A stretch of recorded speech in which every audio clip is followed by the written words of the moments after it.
Welcome back to my channel. ये my learner गगा का नेक्स्ट पार्ट है। लास्ट पार्ट में हमने देखा था कि विंग और वांग जी क्लाउड रेसेस में जाएंगे, ये बात फाइनल हुई थी।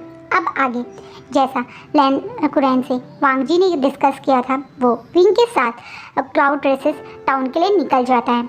वहीं विंग को ये बताया जाता है कि अब विंग और वांग जी वहाँ एक तरीके से वांग जी के ग्रैंडफादर से मिलने जा रहे हैं और कुछ टाइम वहीं रहेंगे। विंग को ये बात ना बताना कि एक तरीके से उसके पीछे पड़ गया है जिनगॉन्शन सही है, क्योंकि अभी वो उसको इतनी समझ भी नहीं है और बताना भी ठीक नहीं है। वहीं दूसरी तरफ अब विंग भी थोड़ा सा मेच्योरली बिहेव करने लगे हैं, या ये कह सकते हैं उसे दुनियादारी की समझ भी हो गई है, क्योंकि अब वो पहले वाली तरह सिर्फ एक टाउन का बच्चा नहीं रहा है। वो शहर में के मतलब एक तरीके से एग्ज़ाम देने जब वो गया था तो शहर की भी उसने कैसे सराउंडिंग होती है, किस टाइप के लोग होते हैं, उसे अब थोड़ा सा आइडिया हो गया है। एजुकेशन भी लोगों के दिमाग को खोलने में बहुत हेल्प करता है।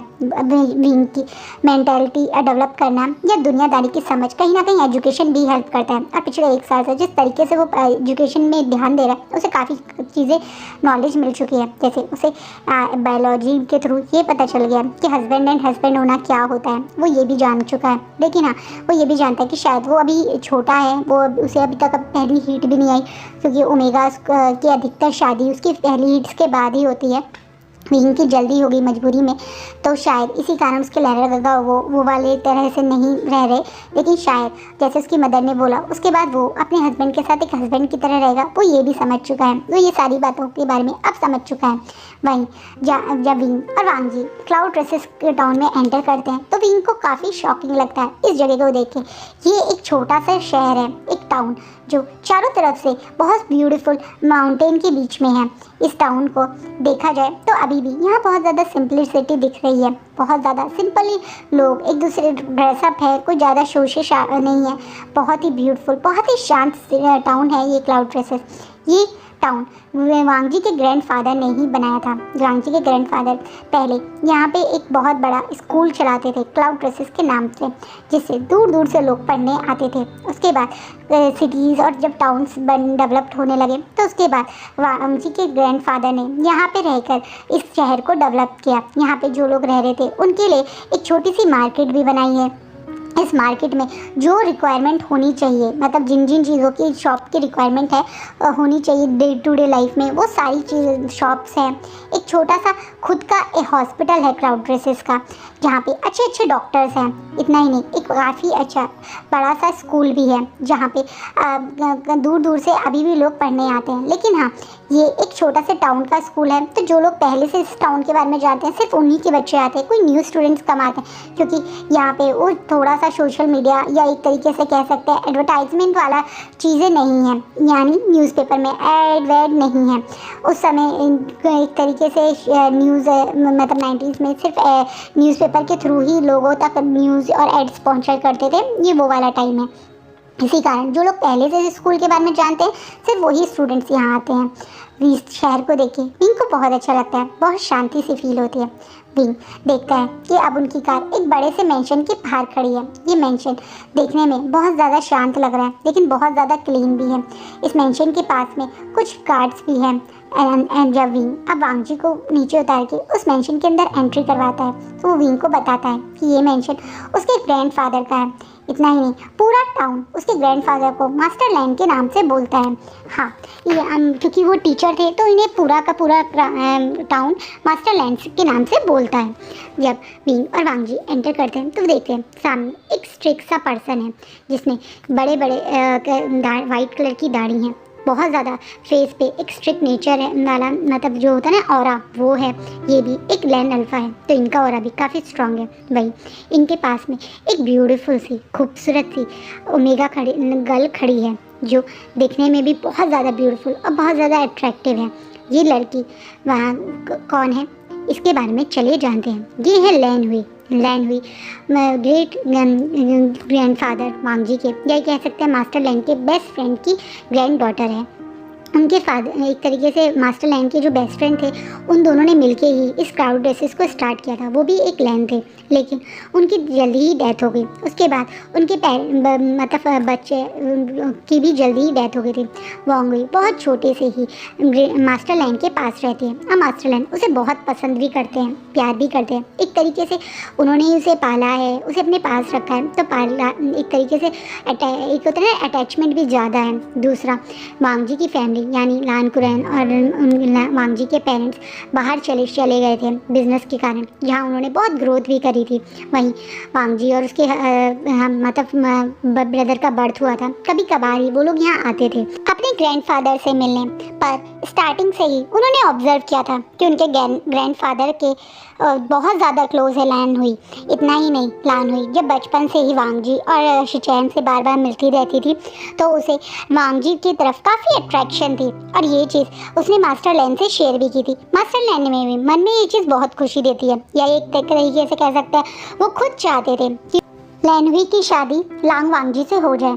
पर जब उन्हें ये चीज़ पता चली थी कि वांग जी की शादी एकदम से अचानक से वी हुशान से हो गई है, इतना ही नहीं, ये खबर उन्हें सिर्फ न्यूज़पेपर से मिली थी और उसी न्यूज़पेपर से लैन हुई को भी ये खबर मिली थी, तो वो बहुत अपसेट हुई थी, वो बहुत ज़्यादा रोई थी और उसे रोते देख मास्टर लैन को भी बहुत दुख हुआ था। एक तरीके से मास्टर लैन बहुत ज़्यादा रूढ़िवादी सोच के हैं। उनके हिसाब से वो पहले से ही अपने बच्चों से बहुत ज़्यादा गुस्सा थे, क्योंकि उनके बच्चे एक तरीके से क्राउड रेसेस छोड़ के बाहर चले गए थे और उसके बाद जिस तरीके से उनके बच्चे बाहर रह के एक ओपन सोच कहते हैं ना, ओपन माइंड हो जाना, थोड़ा सा आज़ाद ख्यालों में जीने लगना, उन्हें वो चीज़ भी कम पसंद थी। वो लैंस के पुराने रूल्स ही मानना, उन्हें फॉलो करना ज़्यादा पसंद करते थे।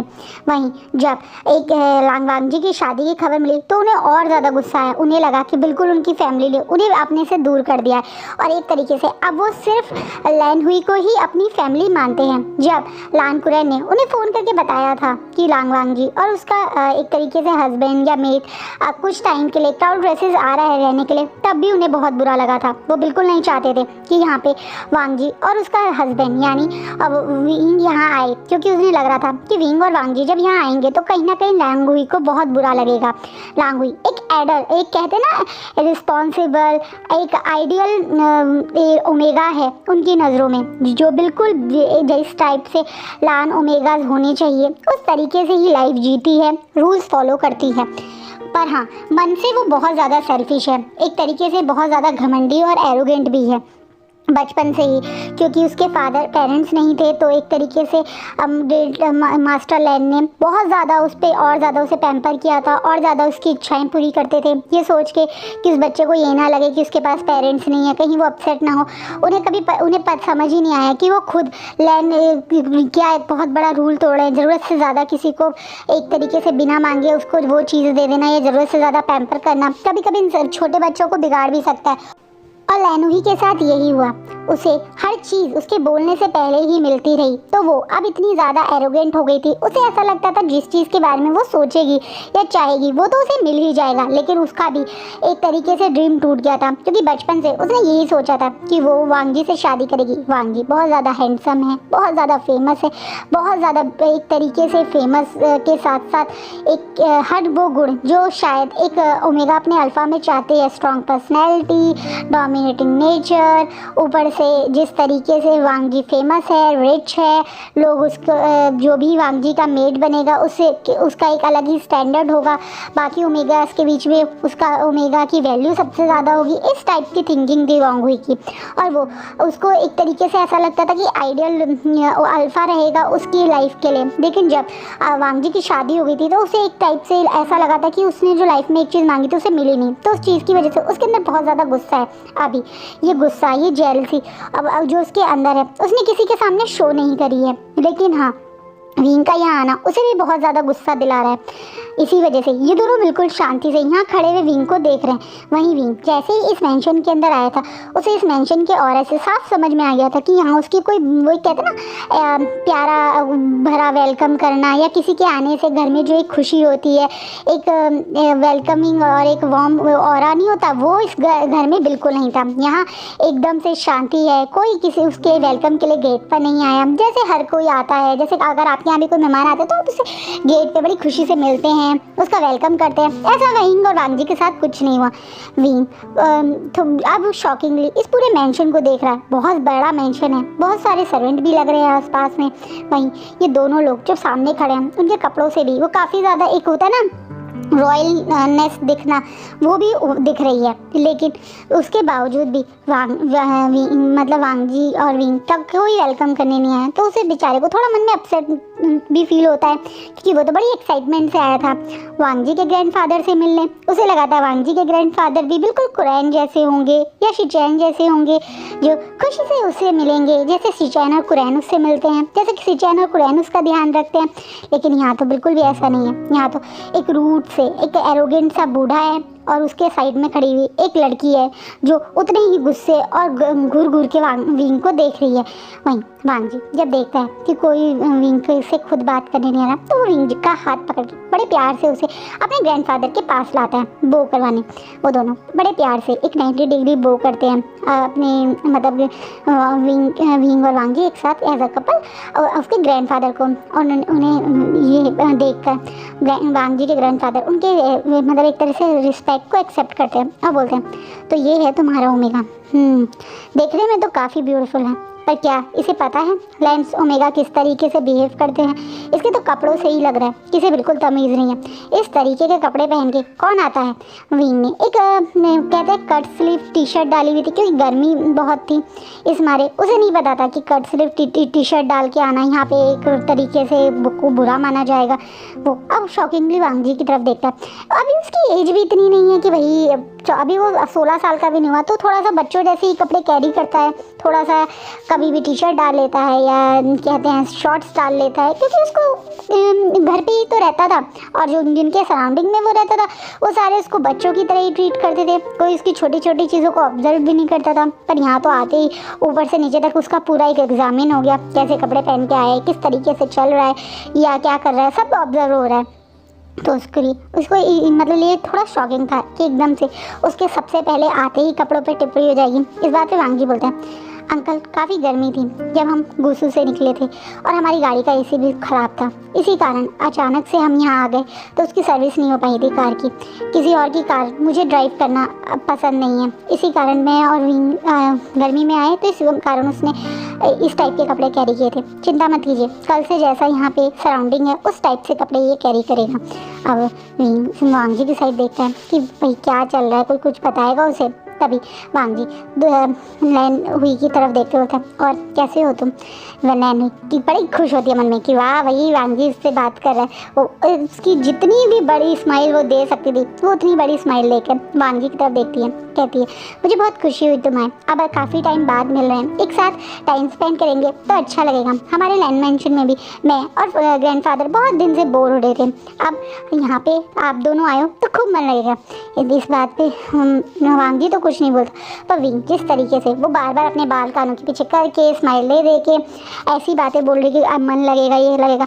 विंग को अपनी मदर की कुछ दिन पहले हुई भी बात याद आती है कि कोई भी फीमेल ओमेगा उसके अल्फा के आसपास हो तो उसे थोड़ा सा एक्टिव रहना चाहिए। और वैसे भी पता नहीं क्यों विंग को ये लैन हुई कुछ अच्छी नहीं लगी। एक्चुअली बात ये है, विंग को इसके पास से कोई पॉजिटिव ऑरा फील नहीं हुआ। विंग को ऐसा लगा जैसे कि ये पर्सन कुछ नेगेटिव है, लेकिन वो अभी क्योंकि धीरे धीरे समझदारी की साइड जा रहा है, अभी उसकी एज धीरे धीरे उसे वो समझदारी आ रही है, तो ज़्यादा इस बारे में सोचता नहीं है। लेकिन हाँ, जिस तरह से वांग ने कहा तो इस कारण वो तुरंत विंग के मतलब वांग जी के आगे आके स्माइल देते बोलता है, हाँ मुझे भी अच्छा लगेगा, मुझे बहुत सुंदर लगा क्लाउड ड्रेसेस, और आपका मेंशन भी बहुत सुंदर है।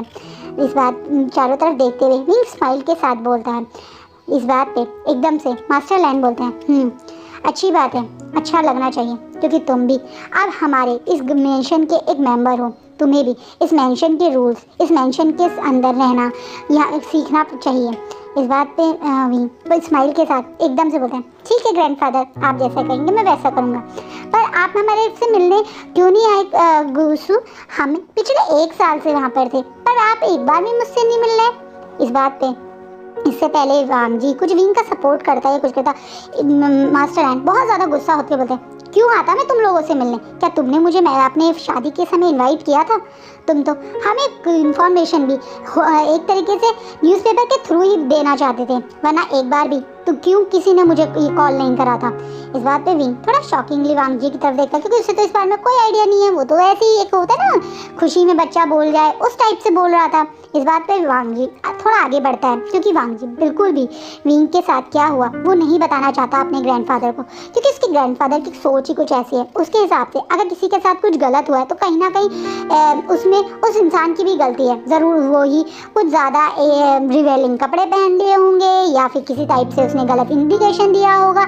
इस टाइप की थिंकिंग है उसके दादाजी की, जो थिंकिंग वांग जी को बिल्कुल पसंद नहीं, इसलिए वो बिल्कुल भी विंग की पास्ट के बारे में अपने ग्रैंडफादर से डिस्कस नहीं करना चाहता। इसी कारण उसने बोला, मैं विंग को पसंद करता था, सडनली विंग किसी कारण विंग को बाहर जाना पड़ा था, तो मैंने उससे शादी कर ली ताकि वो मेरे पास ही रहे। इस बात पे वांग जी जो पीछे खड़ी थी उसे बहुत बुरा लगता है, क्योंकि वांग जी ने एक तरीके से खुलेआम ये बोला है कि वो विंग को पसंद करता है, जो कि सच नहीं था, लेकिन वो सच अपने पेरेंट्स के सामने बताना नहीं चाहता था। वांग जी को एक चीज़ समझ आ गई है कि लैंड के जो रूल है कि कभी झूठ ना बोलना बिल्कुल सही है, आप बिना बात के अपने मतलब के लिए झूठ ना बोलें, लेकिन हाँ कभी कभार किसी को सेव करने के लिए, किसी को बचाने के लिए अगर आप झूठ बोल रहे हैं तो वो झूठ सच से ज़्यादा बेटर है।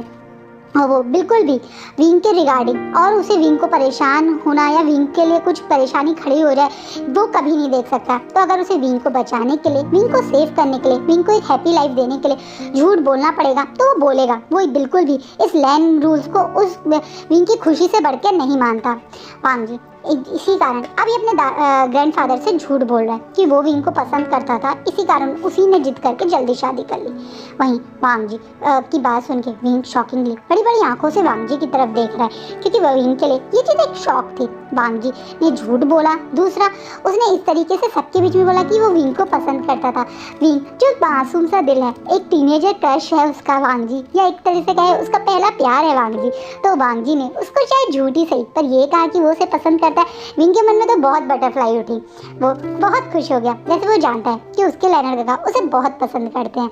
जिस तरीके से उसके लैनर गगा उसका ध्यान रखते हैं, उसकी पसंद की हर चीज़ करते हैं, हर छोटी बड़ी चीज़ जो विंग को पसंद है उसके बारे में उससे पहले जानते हैं। तो विंग को ये पता है कि कहीं ना कहीं जिस तरीके से वो अपने लैनर गगा की तरफ अट्रैक्ट हो रहा है, अपने लैनर गगा को पसंद करने लगा है, प्यार करने लगा है, कहीं ना कहीं उसके लैनर गगा भी शायद उसे प्यार करते हैं। ऐसा विंग को कॉन्फिडेंस है अपने ऊपर, अपने प्यार के ऊपर। वहीं ये बात सुनने के बाद एक तरीके से मास्टर लैंड बहुत ज़्यादा गुस्सा होकर अपनी सीट से उठते हुए वांग जी की तरफ देखते बोलते, तुम बिल्कुल शर्म भूल गए हो, क्लाउड ड्रेसेस से बाहर निकल के तुम जितना हो सके उतना बेशर्म हो गए हो, तुम्हें बिल्कुल शर्म नहीं आ रही अपने ग्रैंडफादर के सामने इस तरीके की बात करते हुए?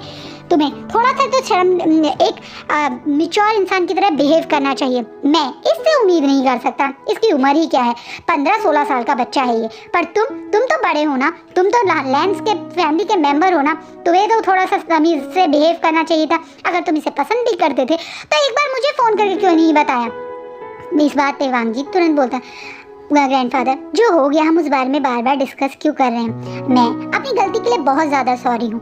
मैं आपसे उसके लिए दोबारा सर झुका के हाथ जोड़ के सॉरी बोलता हूँ। उस समय सिनेरियो कुछ ऐसे थे कि मैंने ही अंकल को और ब्रदर को फोर्स किया था, इसलिए इस चीज़ का रिस्पॉन्सिबल सिर्फ मैं हूँ, ना ही विंग और ना ही कोई और। प्लीज़ अगर आप मुझे जो पनिशमेंट देना चाहिए दे दीजिए, लेकिन प्लीज़ विंग पे या किसी और पे आप गुस्सा मत कीजिए। इस बात को 1 साल हो गए हैं, हम 1 साल से आपके साथ टाइम स्पेंड करना चाहते थे। विंग आपसे मिलना चाहता था, इतना ही नहीं अंकल भी चाहते थे कि आप विंग से मिलें। आप भी विंग के साथ थोड़ा टाइम स्पेंड कीजिए। जिस तरीके से अंकल को, ब्रदर को और मुझे विंग के साथ हैप्पीनेस मिलती है, हम चाहते थे आप भी इसके साथ टाइम स्पेंड करें, वो हैप्पीनेस फील करें। इस बात पे मास्टर लैंड ज़्यादा कुछ नहीं बोलते, सिर्फ इतना बोलते हैं, ठीक है तुमने अपनी गलती मान ली, बिल्कुल ठीक है, लेकिन इससे ज़्यादा मुझसे अभी किसी और चीज़ की उम्मीद मत करना, मैंने तुम्हें माफ़ कर दिया, बस यही बहुत है। ये कह के मास्टर लैंड वहाँ से तुरंत चले जाते हैं और उनके पीछे पीछे लैंड हुई भी चली जाती है। वहीं भी अब इस बड़े से मेंशन में खड़ा है और घूर घूर के वांग जी को देख रहा है, बार बार अपनी बड़ी बड़ी आंखों से वांग जी की तरफ देख के बार बार अपनी पलकें ऊपर नीचे करके झपका झपका के उसे देख रहा है, क्योंकि वो आंसर चाहता है वांग जी से। पहली बात झूठ क्यों बोला, दूसरी बात कि ये अंकल बिना उससे बात करे या उसे पे गुस्सा इतना क्यों है। इस बात पे विंग की आंखों के क्वेश्चंस देख के वांग जी समझ गया। वो आजकल विंग की आधी बातें बिना बोले ही समझ जाते हैं। वो तुरंत बोलते हैं रूम में चलो तब बात करते हैं, क्योंकि वो यहाँ पे बिल्कुल भी विंग से किसी बारे में कोई डिस्कशन नहीं करना चाहता। जब वांग जी और विंग अपने रूम में आ जाते हैं तो वहाँ पे उन्हें एक और बड़ा शौक मिलता है, क्योंकि एक तरीके से वांग जी और विंग के रूम को में डबल बेड ना करके 2 सिंगल बेड रखे गए हैं, वो भी अलग अलग, जो वांग जी को बहुत शॉकिंग लगता है, इवन विंग को भी बहुत शॉकिंग लगता है। इस बात पे कोई वांग जी और विंग कुछ कहते तुरंत उस एक तरीके से पूरे मेंशन को संभालने वाला ग्रैंडफादर का मैनेजर शूशे वहाँ पे पहुँच जाता है। शूशे पहले वांग जी और विंग को बो करके वेलकम करता है। अब वांग जी विंग को शूशे से इंट्रोड्यूस करवाता है और बताता है कि अगर इस मेंशन में रहना है तो शूशे तुम्हारी सबसे ज़्यादा हेल्प करेगा, ये इस मेंशन के बारे में सब कुछ जानता है।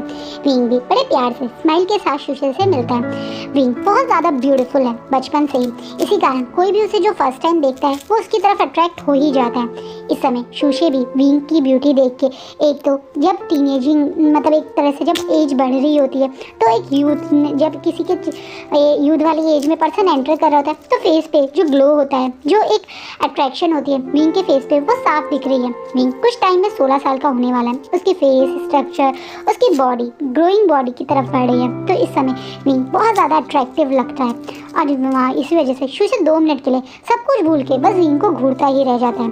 और वांग जी को ये चीज़ बिल्कुल अच्छी नहीं लगती। एक तरीके से शूशे का बिना बात के विंग को घूरना, वो शूशे को एकदम से उसके अंदर का जो अल्फा है वो ग्रोन करके बोलता है, आवाज़ बुलाता है, जिससे शूशे घबरा के एकदम से सर नीचे करके अपने आप को अग्री करता है। अब वांग जी जो पहले से ही थोड़ा सा शूशे की हरकत पे गुस्सा हो गया था और इस समय जो रूम में हो रहा है उसे देख के एकदम से शूशे से पूछता है, ये क्या तरीका है किसी मैरिड कपल का रूम तैयार करने का, किसने करा है ये रूम तैयार, क्या यहाँ पे कोई जानता नहीं है कि विंग और मैं एक कपल है, इस तरीके से 2 सिंगल बेड का मतलब क्या है। इस बात पे पीछे शूशे अपनी बात क्लियर करते हुए बोलता है कि ऐसा मास्टर लैन ने ही बोला है। मास्टर लैन जानते हैं कि विंग और वांग जी के बीच में शायद अभी ऐसा कोई रिलेशनशिप नहीं है। और दूसरा, लैन रूल्स के अकॉर्डिंग जब तक ओमेगास अपनी पहली हीट में नहीं आ जाते वो अपने अल्फा के साथ इस तरीके से एक मैरिड कपल की तरह नहीं रह सकते, तो उसके अकॉर्डिंग ही ऐसा किया है वांग जी का। मतलब वांग जी को शूशे का इस तरीके से उन दोनों की वेडिंग मैरिज के मतलब एक लाइफ के बारे में ये कहना कि शायद वो दोनों इस टाइप से नहीं रहते, बहुत बुरा लगता है। उसका रीज़न 2 है। एक तो शूशे कहीं इस चीज़ को ये ना समझे कि अभी भी विंग अवेलेबल है, दूसरा वो और विंग किस तरीके से रह रहे हैं वो उन दोनों की चॉइस है, किसी और की वजह चॉइस पे वो ऐसे बिल्कुल नहीं कह सकता। वो तुरंत शूशे पे गुस्सा करते बोलता है, ये मेरे और मेरे हस्बैंड की पर्सनल बात है, हम किस तरीके से रहते हैं और किसी को क्या पता मैं और मेरे और विंग के रिलेशनशिप के बारे में, हम किस स्टेज पे हैं, हम किस तरीके से रहते हैं, ये हम दोनों की पर्सनल चॉइस है। मैं लैंड रूल्स को बहुत अच्छे से जानता हूँ, लेकिन ये एंशिएंट टाइम के रूल थे, अब टाइम चेंज हो चुका है और मैं और विंग एज अ कपल ही रहेंगे। अभी के अभी ये बेड चेंज करके एक प्रॉपर बेड लगाया जाए। मुझे ये दोनों बेड यहाँ से मुझे 1 घंटे के अंदर चेंज चाहिए और मैं विंग को ले जा रहा हूँ मदर और फादर के रूम में। तब तक विंग और मैं मदर और फादर के रूम में ही रेस्ट करेंगे। मेरे वापस आने के बाद यानी इस 1 घंटे में ये रूम रेडी हो जाना चाहिए। हमारा सामान इसी रूम में ला के रख देना। ये बात बोलने के बाद वांग जी विंग का हाथ पकड़ के मतलब वहाँ से ले जाता है अपने मदर और फादर के रूम में। जब विंग अब वांग जी के पेरेंट्स के रूम में आता है तो देखता है बड़ी बड़ी सी पोस्टर्स और पिक्चर्स लगी हैं विंग और वांग जी मतलब वांग जी के पेरेंट्स की। उसमें वांग जी की मदर बहुत ज़्यादा स्माइल देते हुए सारी पिक्स में है। विंग देखते ही समझ सकता है कि वो एक हैप्पी गो लकी या एक तरीके से कहते हैं एक खुश मिजाज नेचर की लेडी थी। विंग उनके फेस मतलब एक तरह से पिक्चर बहुत गौर से देख रहा है। इससे पहले भी विंग ने वांग जी के रूम में और लैंड मेंशन में और पिक्चर्स देखी थी, लेकिन हाँ ये पिक्चर्स बिल्कुल उनकी यूथ की कुछ शादी की टाइम की हैं जिसमें वांग जी की मदर बहुत ज़्यादा यंग दिख रही हैं। इतनी अपनी यंग पिक्चर्स शायद ही मतलब विंग ने देखी थी, क्योंकि विंग के पास जो पिक्चर्स थी वो उनकी डेथ से कुछ टाइम पहले की, जो उन्होंने अपने बच्चों के साथ क्लिक करी थी, और उस टाइप की पिक्चर्स ज़्यादा थी। विंग उन सारी पिक्चर को बड़े गौर से देख रहा है और बड़ा खुश होकर देख रहा है। इस बात पे वांग जी ये देख रहा है कि किस तरीके से विंग इस रूम की एक एक चीज़ को ऑब्जर्व कर रहा है, खुश होकर देख रहा है। इस बात पे वांग जी विंग से तुरंत पीछे से बोलता है, क्या हुआ, क्या देख रहे हो तुम इतने गौर से? विंग तुम अपनी मदर पे ही हो, और सच कहूँ तुम्हारी मदर कितनी सुंदर लगती है हंसते हुए। तो आप भी स्माइल क्या कीजिए ना लेनर गगा, आप हमेशा सीरियस होके रहते हैं, एकदम मुंह फुला के।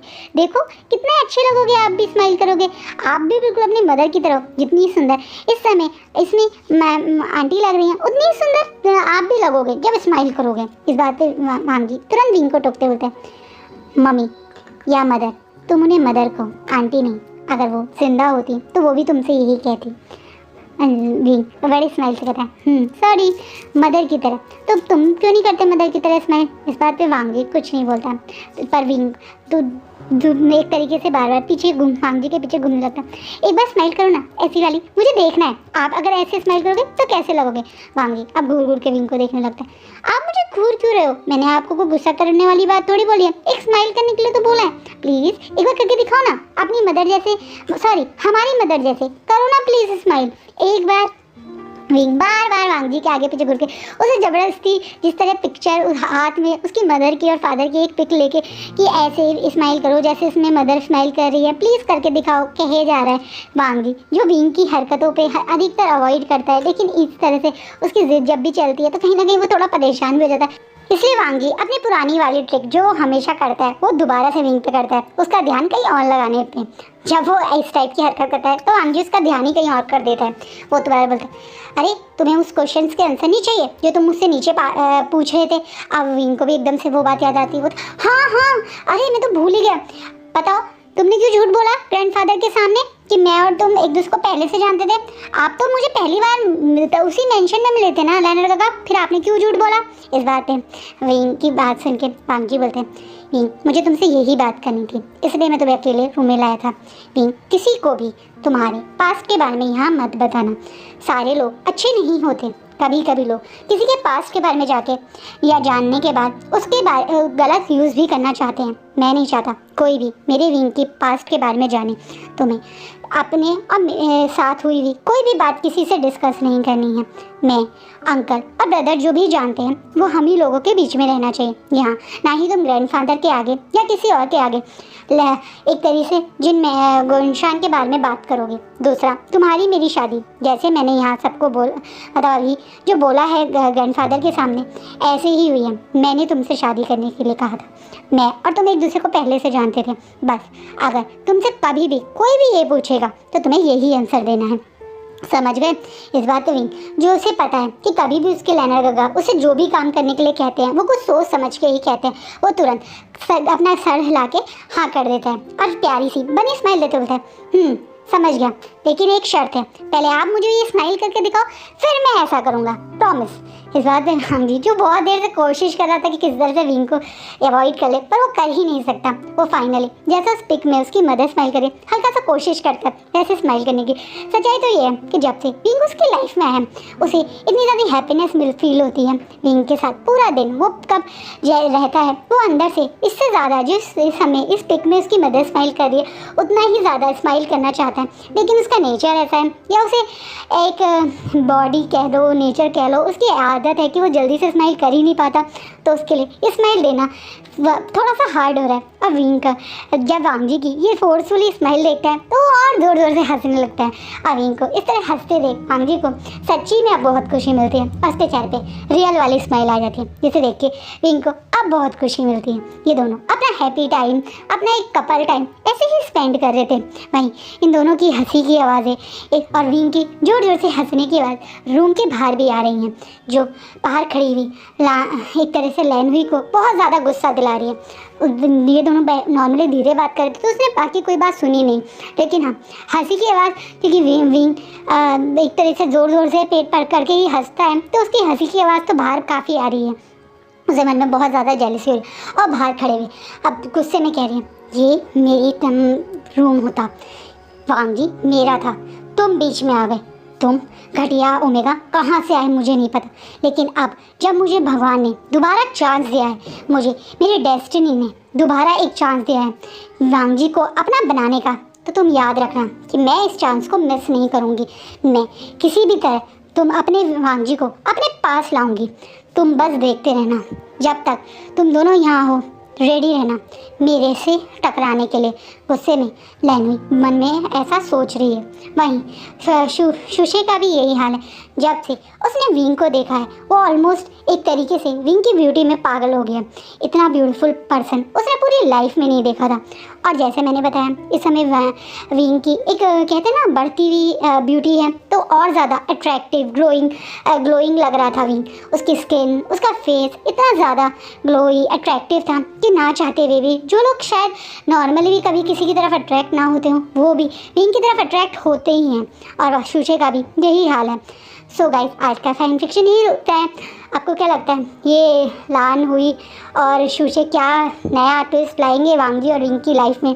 बेचारे विंग और वांग जी तो वहाँ से बच के यहाँ आए थे एक अपने शांति भरा टाइम स्पेंड करने, पर ये दो मुसीबतें क्या नहीं ट्विस्ट लाएंगी इन दोनों की लाइफ में, उसके लिए मेरा नेक्स्ट पार्ट ज़रूर देखना है। एंड गाइज, आज का फैन फिक्शन आपको कैसा लगा प्लीज़ मुझे कमेंट के थ्रू ज़रूर बताइएगा। Thank you so much.